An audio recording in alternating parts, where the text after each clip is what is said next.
Y'all, today we need to talk about something that Wizard101 has literally never done before. I'm astonished that I'm even saying this, but Wiz, for the first time ever, is about to re-release a pack. Now, this is based on data mine content from yesterday's maintenance patch, so I guess it's subject to change, but this stuff is already in the files. This is coming in an update soon. What you see is the first sequel pack that Wizard101 has ever, I guess, worked on. The upcoming Fanciful Fairy Kai Horde pack number 2. The first re-release of a pack we've ever seen. Now, though the second pack isn't in the crown shop yet, the first pack absolutely is, and this is a pack that is a very, very big seller in the crown shop. Based on information straight from Wizard101, this is one of the top 4 purchases in the crown shop last year.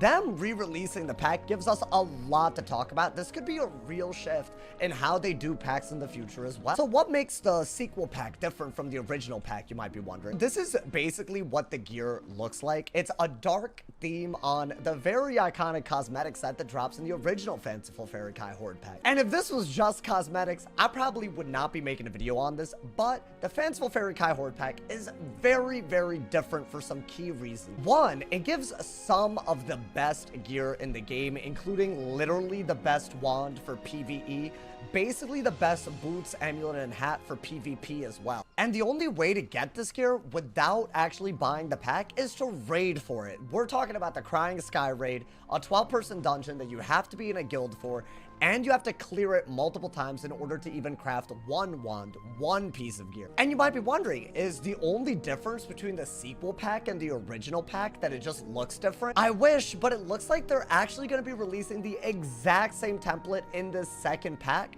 but with different item cards. Now, these item cards are the same for literally every school, but basically, let's just talk about the gear that is, relevant: the hat, the boots, and the wand. Instead of a star blade like the original Fairy Kai pack gives, the new one is going to give a moon blade. Instead of a moon shield like the original Fairy Kai boots used to give, this new set is going to give a sun shield. And here's the part where it gets absolutely ridiculous. Instead of 2 different auras that you probably will never end up using, the new wand gives multiple weakness auras that you could see yourself using. We have a wand that gives the most damage in the game, the most shads. The only way to get the stats outside of paying is to raid for it. And now we have a second pack that has replaced the item cards on the original pack to be way more meta, way more useful. We're looking at a pack that's re-releasing the same template, but now it's the new meta wand all over again. What I find kind of nuts about this, based on the files that apparently people had access to from the maintenance yesterday, the only thing that's planned to drop from this pack are the hat, robe, boots, and wand. So I think the intention of this is that it's like a cosmetic set. However, if it's purely for the cosmetics, why are they changing item cards around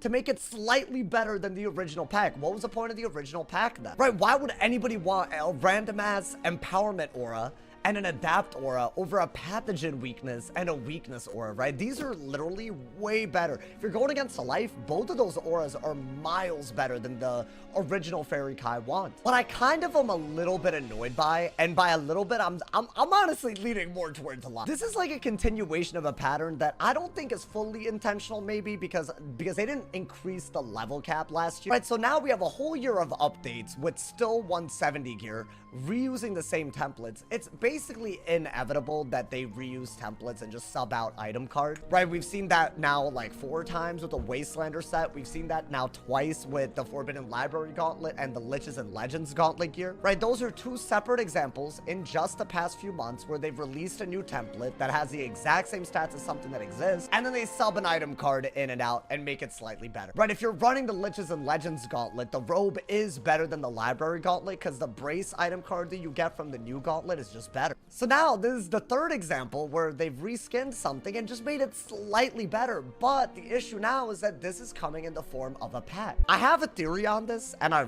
really, really hope that I'm wrong, but if I'm right, then it's just kind of not a good sign. One of the remaining updates this year, the last one ideally before the level cap increase goes from 170 to 180, is that we're gonna get a new raid. And if y'all don't know, we have 2 major templates from raids so far, and y'all are gonna have to bear with me because I haven't done done that much rating recently to show you all of the different examples, but you can take my word for it, right? Basically, right, the first raid dropped 150 gear that could be upgraded into 160 gear, and that 160 gear is basically the same template as the 170 gear that dropped in the Polaris raid 2 raids after this. Every other raid, they're basically reusing templates based on what we've seen with the Void raid, and then the Azteca raid, and then the Polaris raid. They've reused the Voracious Void raid template for the Polaris raid drops, but because there was 10 levels of increase, you don't really get to see the reuse of the stats. Now, if this logic holds, that means that the next raid that's, you know, coming out this summer, because there's no level cap increase,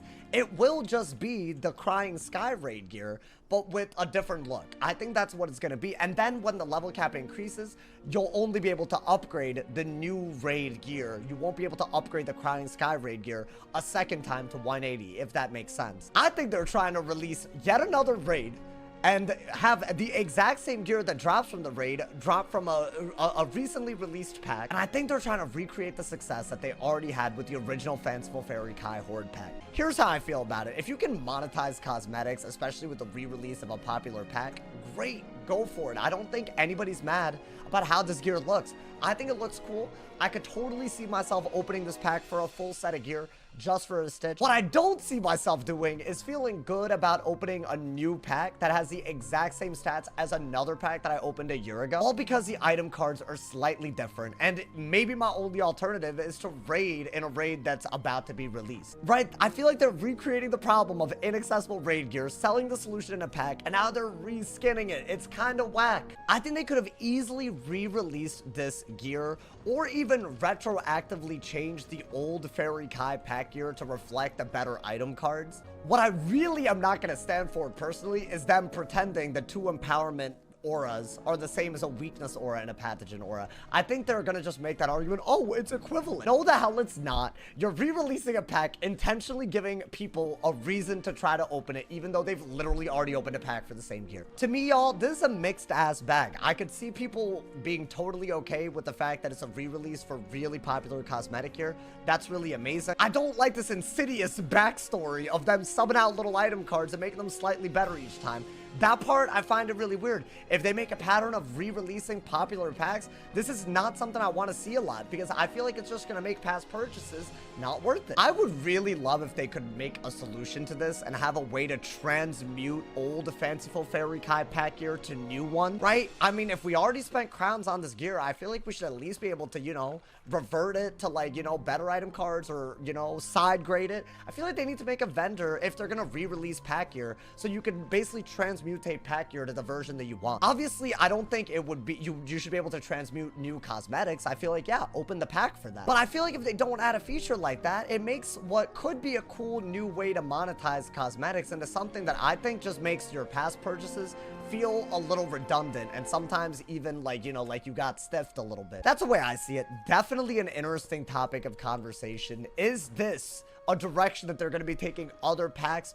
We don't know, because we don't know what other packs do as well as a Fanciful Fairy Kai pack. But let me know y'all's thoughts on the sequel pack that's going to be coming into the Crown Shop. How y'all think they should handle it for the launch, so that, you know, it treats us, the consumers, with the respect that we deserve. And do you plan on opening the pack just for the cosmetics? Do you not care about the item card thing? I feel like a lot of people might be on that part of that. They might land on that too. I think there's gonna be a lot of opinions on this. Drop a like if you enjoyed. Let me know what y'all's thoughts are on this in the comment. As always, if somebody hasn't told you you're awesome today, they doing something wrong. Stay awesome, y'all. See y'all soon.